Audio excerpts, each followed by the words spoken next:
Hello बच्चों। तो क्या हाल चाल? बढ़िया, एकदम मस्त। उम्मीद करता हूँ आप सब लोग बढ़िया होंगे और पढ़ाई लिखाई भी बढ़िया तरह से कर रहे होंगे। समर वेकेशन एंजॉय भी बढ़िया तरीके से कर रहे होंगे। तो आज हमारा लेक्चर नंबर 3 और आज हम लोग पढ़ने वाले हैं रेस्पायरेशन। यानी कि रेस्पायरेशन चैप्टर पढ़ ही रहे थे, बट आज हम लोग स्पेसिफिकली क्या पढ़ने वाले हैं? Cellular respiration. कौन सा रेस्पायरेशन? Cellular respiration. बट वो शुरू करने से पहले हम लोग कल की क्लास का रिवीजन कर लेते हैं थोड़ा सा। तो कल की क्लास में हम लोगों ने क्या देखा था? कल की क्लास में हम लोगों ने देखा था लंग्स। लंग्स के अंदर की मतलब लंग्स का क्या पूरा थोरैसिक चेम्बर देखा था। क्या देखा था? थोरैसिक चेम्बर देखा था। Very good. थोरैसिक चेम्बर में हम लोगों ने क्या देखा था? थोरैसिक चेम्बर बनता कैसे कैसे है? नीचे की तरफ होता है डायफ्राम। डायाफ्राम। ऊपर की तरफ नहीं, साइड में होता है क्या? रिब्स। और तीसरी साइड पे क्या होता है? Vertebral column. Vertebral column. Thoracic chamber कैसा होता है? एयर टाइट चेम्बर होता है। एयर टाइट चेम्बर, हाँ कि ना? तो एयर टाइट चेम्बर होने की वजह से ये किस प्रिंसिपल पे काम करता है? प्रेशर ग्रेडियंट के प्रिंसिपल पे ये काम करता है। किसके प्रिंसिपल पे काम करता है? Pressure gradient.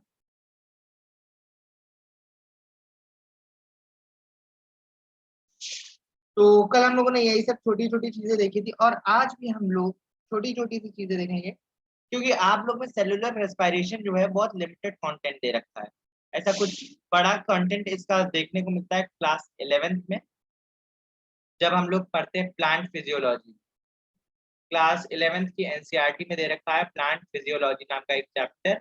उसी में दे रखा है glycolysis, Krebs cycle, aerobic respiration, anaerobic respiration, ये सब दे रखा है। ठीक है, तो आज हम लोग ये स्टार्ट करते हैं। जिसने कल का लेक्चर देखा होगा उसको आज का लेक्चर बहुत अच्छे से समझ में आएगा। कल के लेक्चर में हम लोगों ने बात करी थी, कल का लेक्चर हम लोगों ने जहाँ खत्म किया था कि आरबीसी यानी कि रेड ब्लड सेल्स, आरबीसी के अंदर होता है हीमोग्लोबिन का मॉलिक्यूल। किसका मॉलिक्यूल? हीमोग्लोबिन। अच्छा, इसमें थोड़ा और डिटेल में चलते हैं। हीमोग्लोबिन पे थोड़ा सा ज्यादा डिटेल में नहीं जाएंगे क्योंकि ज्यादा डिटेल है क्लास 11th में और फिर बीएससी में है इसका डिटेल। हीम शब्द और ग्लोबिन। ग्लोबिन एक प्रोटीन होता है। ग्लोबिन क्या होता है? एक प्रोटीन होता है। प्रोटीन का शेप कैसा होता है? गोल गोल। कैसा? गोल गोल शेप होता है, ग्लोब्यूलर शेप होता है। इसी का नाम, इसीलिए इसका नाम क्या रखा गया है? ग्लोबिन प्रोटीन रखा गया है। ठीक है। और हीम एक ग्रुप होता है जो कि आयरन से, आयरन प्लस पोरफायरिन रिंग। बस नाम याद रखना, ज्यादा डिटेल में मत जाना कि पोरफायरिन रिंग कैसे बनती है वगैरह वगैरह। आयरन प्लस पोरफायरिन को हटा के दूसरा बात।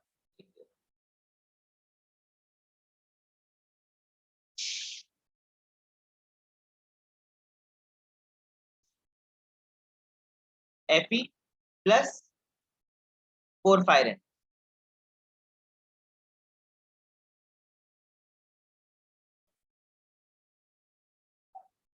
यानी कि एक आयरन एलिमेंट और पोरफायरिन रिंग मिलके आपस में क्या बनाते हैं? हीम ग्रुप बनाते हैं, हीमोग्लोबिन।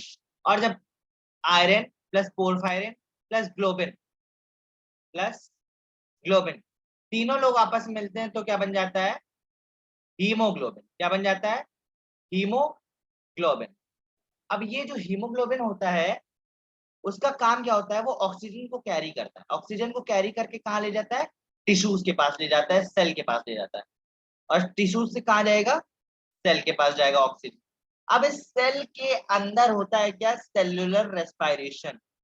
क्या होता है? Cellular respiration. अब इस ऑक्सीजन का रियल काम आता है। ये वाला प्रोसेस, यानी कि ऑक्सीजन को कैरी करने वाला प्रोसेस कहाँ तक? सेल तक। इसको बोलते हैं गैसियस एक्सचेंज। क्या बोलते हैं? Gaseous exchange. और जब ये कैटाबॉलिक प्रोसेस यानी कि गैसियस एक्सचेंज कहां से कहां तक होता है? लंग्स से लेकर सेल तक ऑक्सीजन जो पहुंचता है उसको क्या बोलते हैं? ब्रीदिंग बोलते हैं। क्या बोलते हैं? ब्रीदिंग बोलते हैं, या फिर क्या बोल देते हैं? गैसियस एक्सचेंज बोल देते हैं। क्या बोल देते हैं? Gaseous exchange. ब्रीदिंग या फिर गैसियस एक्सचेंज बोल देते हैं उसको। तो लंग्स से लेकर जो ऑक्सीजन हमारी सेल तक पहुंचती है उसको क्या बोलते हैं? Gaseous exchange. और जब ऑक्सीजन केमिकल रिएक्शंस करती है सेल के अंदर जाके, किसके अंदर जाके? सेल के अंदर जाके जब ऑक्सीजन क्या करती है? केमिकल रिएक्शन करती है, उस प्रोसेस को क्या बोलते हैं? Cellular respiration. ठीक है जी, इतनी चीज समझ में आई कि नहीं है? तो सेल्यूलर रेस्पिरेशन क्या होता है अब हम लोग थोड़ा डिटेल में देखेंगे। तो रेस्पिरेशन क्या होता है वो अब हम लोग देखते हैं। तो पहले हम लोग रेस्पिरेशन की डेफिनेशन नोट करेंगे और उसके बाद हम लोग अच्छे से इसका प्रोसेस देखेंगे। तो रेस्पिरेशन की डेफिनेशन क्या दे रखी है? रेस्पिरेशन की डेफिनेशन दे रखी है, respiration is the biochemical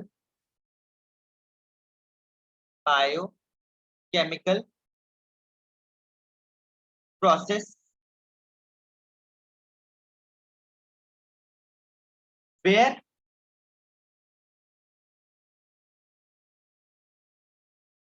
wherein the living cells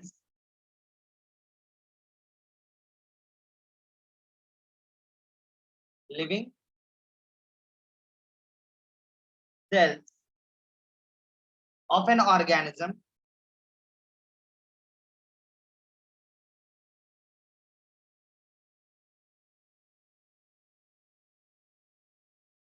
produce energy, produce what? Energy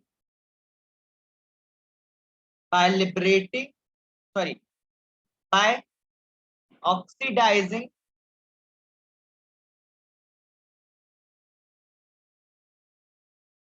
complex organic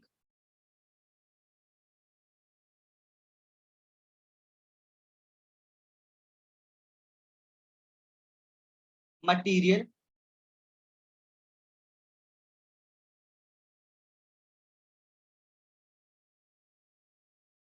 and liberating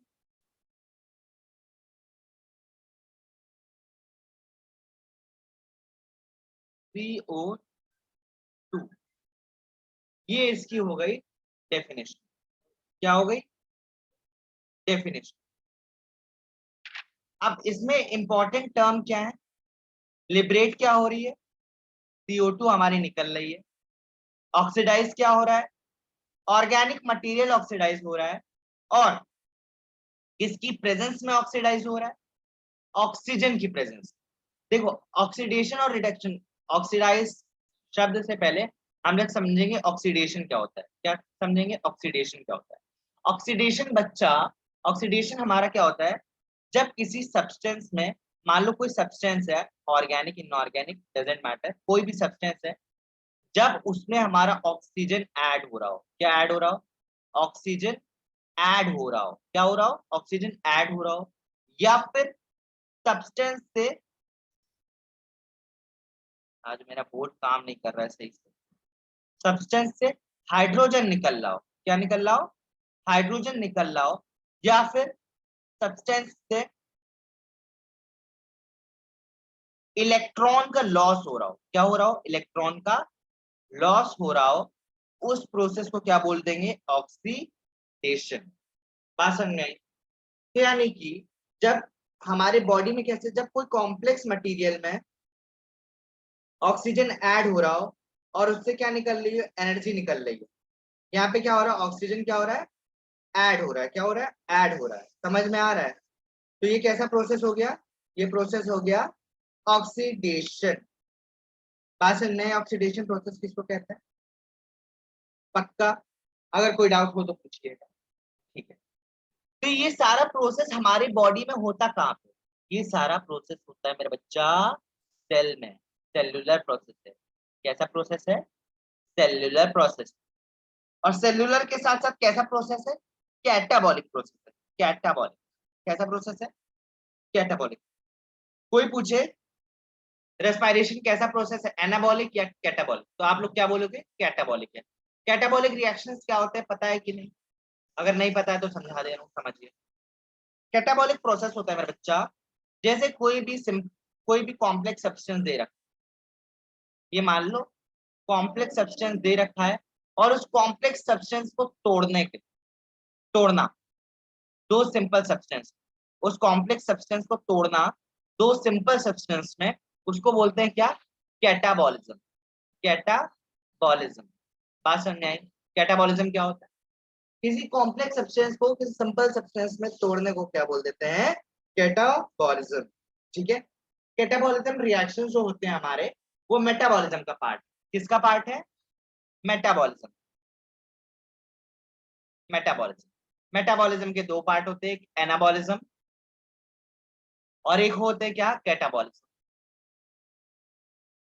anabolism और कैटाबॉलिज्म मेटाबॉलिज्म के दो पार्ट है। एनाबॉलिज्म में क्या होता है? दो सिंपल सब्सटेंस आपस में जुड़कर एक कॉम्प्लेक्स सब्सटेंस बना लेते हैं। कैटाबॉलिज्म में क्या होता है? दो कॉम्प्लेक्स सब्सटेंस जो आपस में जुड़े होते हैं वो टूटकर दो सिंपल सब्सटेंस बना लेते हैं। और इस कैटाबॉलिक प्रोसेस में क्या लिबरेट होती है? कैटाबॉलिक प्रोसेस में क्या निकलती है? एनर्जी निकलती है। क्या निकलती है? एनर्जी निकलती है। तो रेस्पिरेशन हमारा कैसा प्रोसेस है? कैटाबॉलिक प्रोसेस है मेरा बच्चा। आ रहा है कि नहीं आ रहा है? अगर नहीं आ रहा हो तो बता दो, नहीं आ रहा हो तो आप लोग कमेंट्स में लिख सकते हैं, कोई समस्या नहीं है। तो रेस्पिरेशन कैसा प्रोसेस होता है हमारा? Catabolic process. रेस्पिरेशन की डेफिनेशन हम लोगों ने देखी। अच्छा, इसमें हम बार बार बोल रहे हैं कि सब्सटेंस सब्सटेंस, इसमें स्पेसिफिकली कौन सा सब्सटेंस यूज होता है? इसमें यूज होता है ग्लूकोज। क्या यूज होता है? ग्लूकोज। क्या यूज होता है? ग्लूकोज यूज होता है। ग्लूकोज का फॉर्मूला क्या था? C6H12 और O6। C6H12O6। उसको ऑक्सीडाइज करके क्या क्या निकलता है? CO2 निकलता है। पहले तो क्या निकलता है? Carbon dioxide plus water. जब इसको रेस्पिरेशन के बाद मतलब ऑक्सीडाइज किया जाता है ग्लूकोज को क्या करा जाता है? ऑक्सीडाइज करा जाता है। तो क्या निकलता है? CO2 निकलता है, H2O निकलता है प्लस एनर्जी। क्या निकलता है? एनर्जी। और यही तो हम लोग को चाहिए। सारे प्रोसेस को चलाने के लिए, सारी मशीनरी को चलाने के लिए क्या चाहिए? एनर्जी चाहिए। समझ में आ रहा है मेरा बच्चा? तो रेस्पिरेशन में किसका ऑक्सीडेशन होता है? ग्लूकोज का ऑक्सीडेशन होता है। और ग्लूकोज के ऑक्सीडेशन के बाद हम लोग को क्या मिलता है? CO2 मिलती है भाई साहब, H2O मिलती है और सबसे इंपॉर्टेंट क्या मिलता है? एनर्जी मिलती है। ठीक है जी, इतनी चीज समझ में आई कि नहीं है? चलो अब देखो, इसमें होता है रेस्पिरेशन, सेल्यूलर रेस्पिरेशन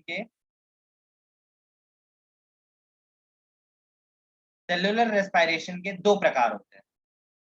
एक क्या क्या होता है? एक होता है एनारोबिक, एनएरोबिक। एक होता है एरोबिक। क्या होता है? एरोबिक। एनारोबिक में ऑक्सीजन प्रेजेंट नहीं होती है, ऑक्सीजन एब्सेंट होती है। और ऑक्सीजन की एब्सेंस में जब हमारा रेस्पिरेशन हो रहा होता है तो उसको बोलते हैं एनएरोबिक। और ऑक्सीजन की प्रेजेंस में जब हमारा रेस्पिरेशन हो रहा होता है उसको बोलते हैं एरोबिक। तो एनारोबिक और एरोबिक कंडीशंस समझ में आ रही है कि नहीं आ रही है?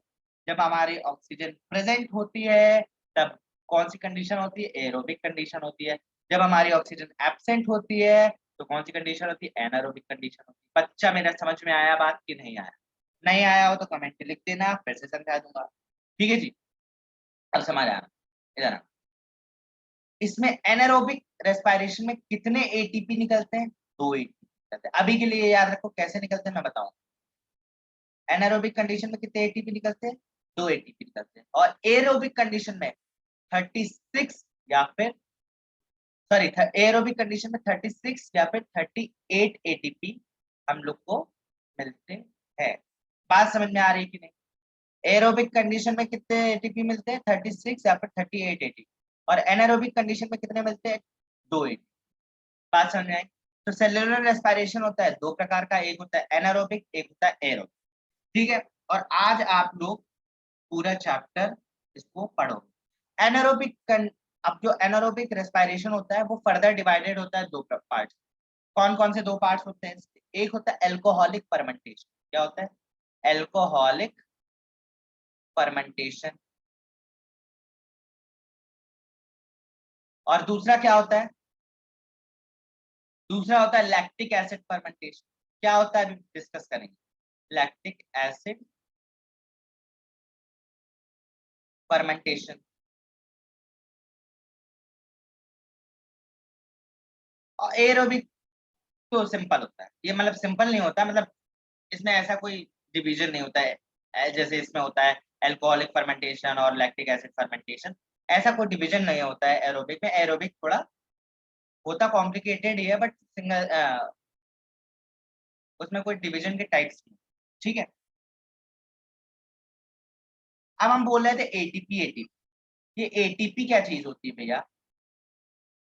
एटीपी का मतलब होता है एडिनोसिन, एडिनोसिन ट्राई फॉस्फेट।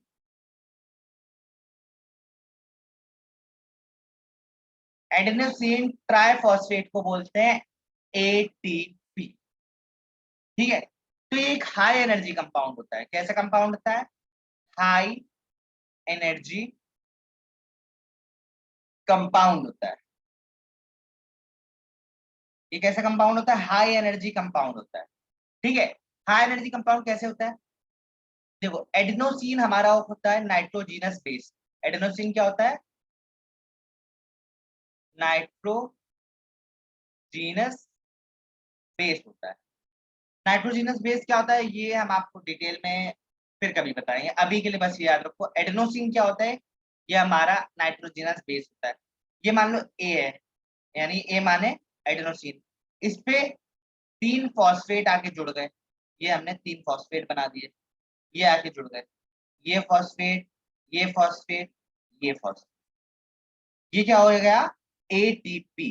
यानी कि एडिनोसिन और ट्राइफॉस्फेट, 3 फॉस्फेट आगे जुड़े तो कितने phosphate? Triphosphate, adenosine triphosphate.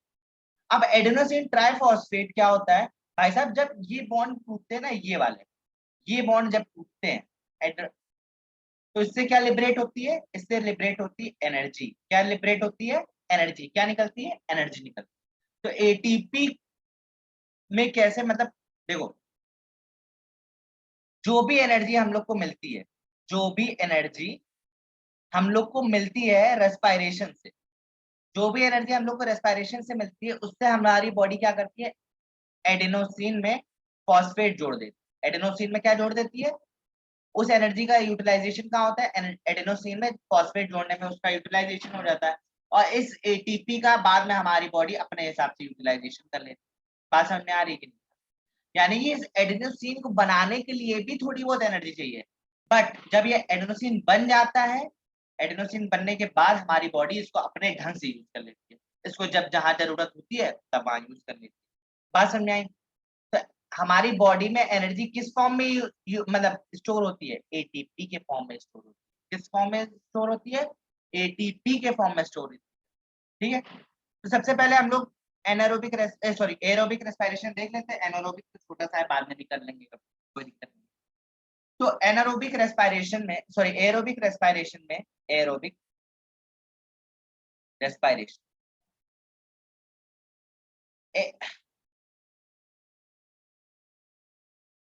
Aerobic respiration, aerobic respiration में 3 स्टेप्स होते हैं। पहला स्टेप होता है ग्लाइकोलिसिस। पहला स्टेप क्या होता है? ग्लाइकोलिसिस। बच्चा, ग्लाइकोलिसिस शब्द से ही समझ में आ रहा है। ग्लाइको का मतलब क्या होता है? ग्लूकोज। ग्लाइको का मतलब क्या होता है? ग्लूकोज। और लिसिस शब्द का मतलब होता है टूटना। हमने बोला था बायोलॉजी पूरा वोकैबुलरी का खेल है। जिसको वोकैबुलरी समझ में आ गई बायोलॉजी की, वो पूरे बायोलॉजी समझ जाएगा। तो ग्लाइको का शब्द, ग्लाइको मतलब क्या होता है? ग्लूकोज। और लिसिस का मतलब होता है टूटना। यानी कि ग्लूकोज के टूटने के प्रोसेस को क्या बोलते हैं? The process of break down of glucose is called glycolysis.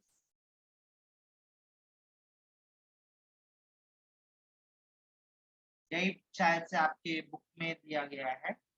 हाँ ठीक है, यही दिया गया है।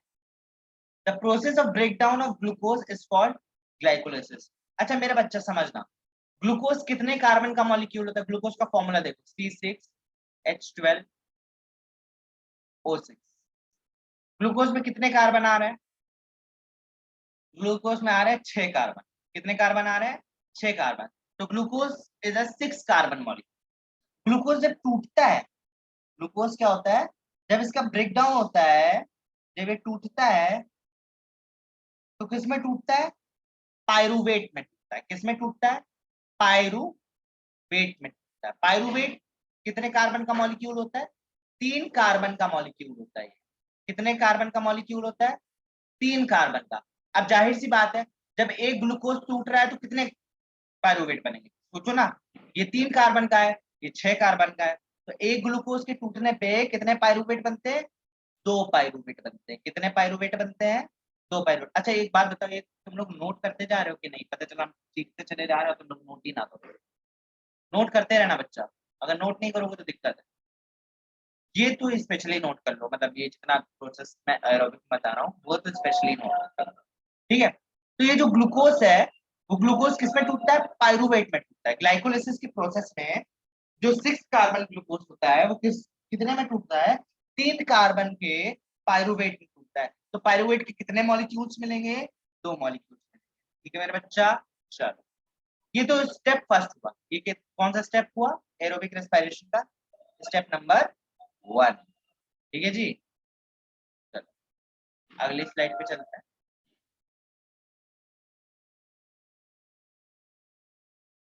अगली स्लाइड पे हम लोग क्या बोलने वाले? Krebs cycle. क्या बोलने वाले? Krebs cycle. अगला स्टेप क्या है? Krebs cycle. अब ये देखो, पायरुवेट हमारा टूटा था ना, ये जो पायरुवेट हमारा टूटा। अच्छा हाँ, एक और इम्पोर्टेंट बात, यहाँ पे आओ फिर से, एक सेकेंड, स्लाइड। हाँ ये जो ग्लाइकोलिसिस होता है ना, वो ग्लाइकोलिसिस सेल के किस पोर्शन में होता है? साइटोप्लाज्म। सेल में कहाँ पे होता है?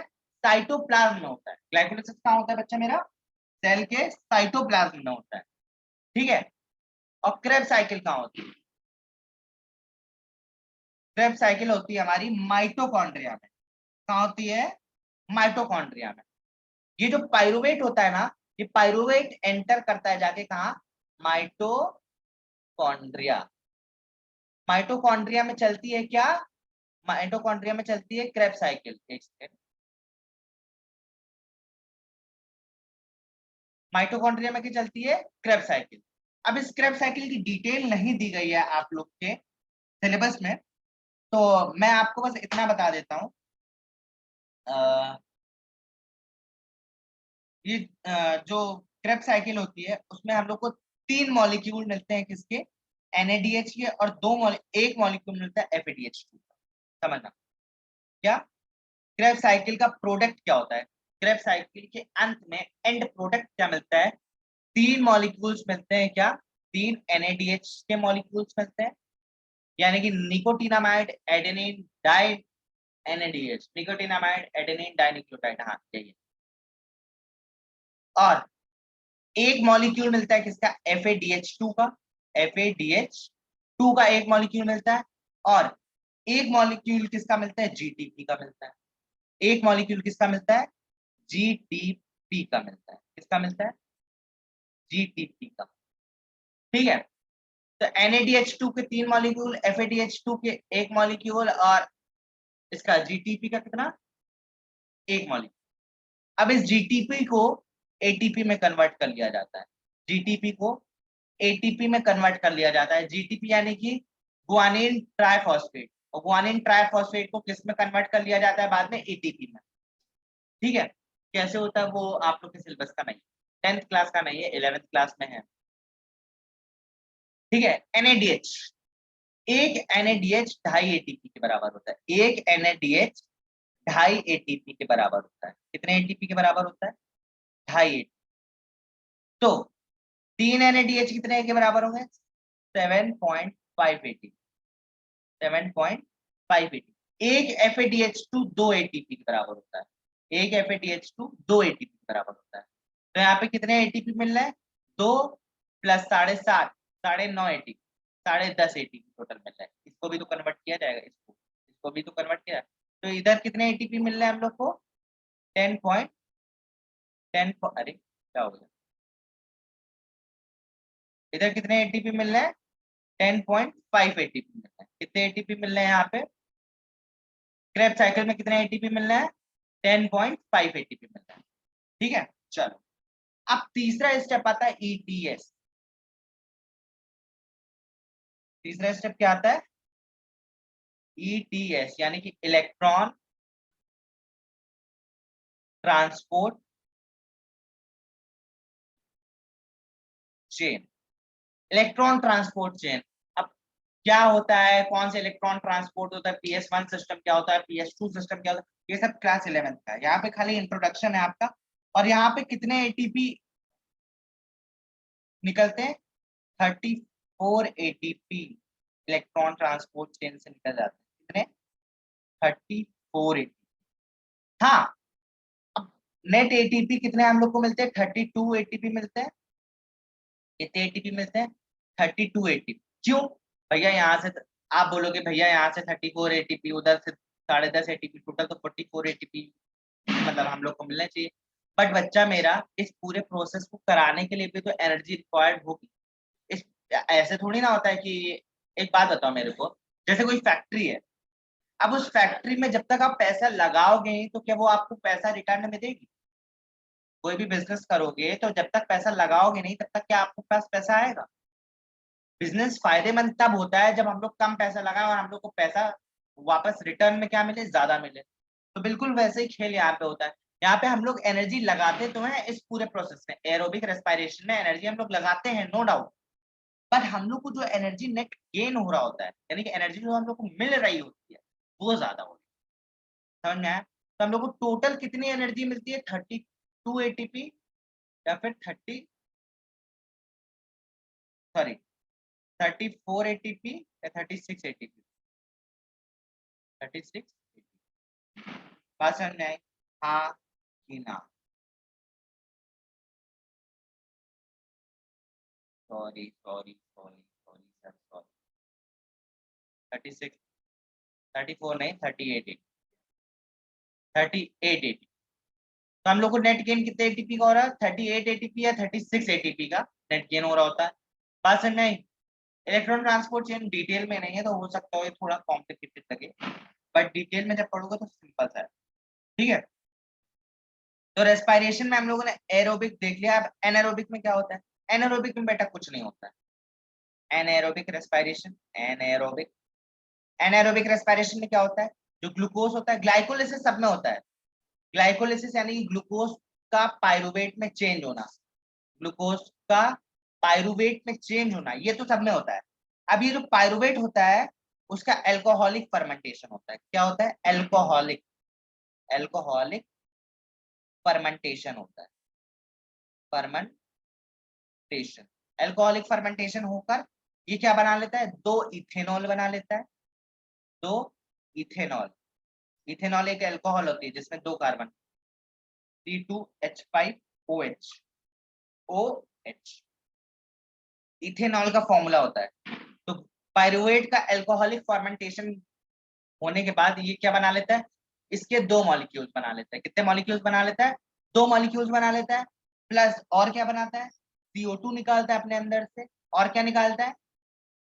2 ATP। यही तो चाहिए होता है सेल को, ये 2 ATP। ठीक है, यही तो एनर्जी है। तो ये एनारोबिक रेस्पिरेशन एल्कोहलिक फर्मेंटेशन के द्वारा देखने को मिलता है यीस्ट में। एल्कोहलिक फर्मेंटेशन के द्वारा एनारोबिक रेस्पिरेशन कहाँ देखने को मिलता है? यीस्ट में देखने को मिलता है। यीस्ट एक फंजाई होता है। ठीक है, और ये लास्ट में आ गए हम लोग lactic acid fermentation. Lactic acid fermentation क्या होता है? ग्लूकोज टूटता वही पायरुवेट में है, पायरुवेट, और ये पायरुवेट किस में टूट जाता है? लैक्टिक एसिड में। लैक्टिक एसिड और प्लस इसमें कितने ATP निकलेंगे? 2 ATP निकलेंगे। बात समझ में आ रही है? ग्लूकोज, पायरुवेट, और पायरुवेट से क्या बना, लैक्टिक एसिड प्लस 2 ATP। बस ये हमारा रेस्पिरेशन आज खत्म होता है, रेस्पिरेशन आज समाप्त होता है। ठीक है, अब रेस्पिरेशन के कुछ छोटे मोटे पॉइंट्स होंगे, वो आप लोग पढ़ लो। जहां ना समझ में आए मेरे से एक बार पूछ लेना, और जहां समझ में आ गया तो बहुत ही बढ़िया है। ठीक है जी, चलिए टाटा बाय बाय, खुदा हाफिज, जय श्री राम, सत श्री अकाल। देख, पढ़ते रहो, लिखते रहो, चैनल को सब्सक्राइब करते रहो, लाइक करते रहो, बेल आइकन दबाते रहो, चलता है।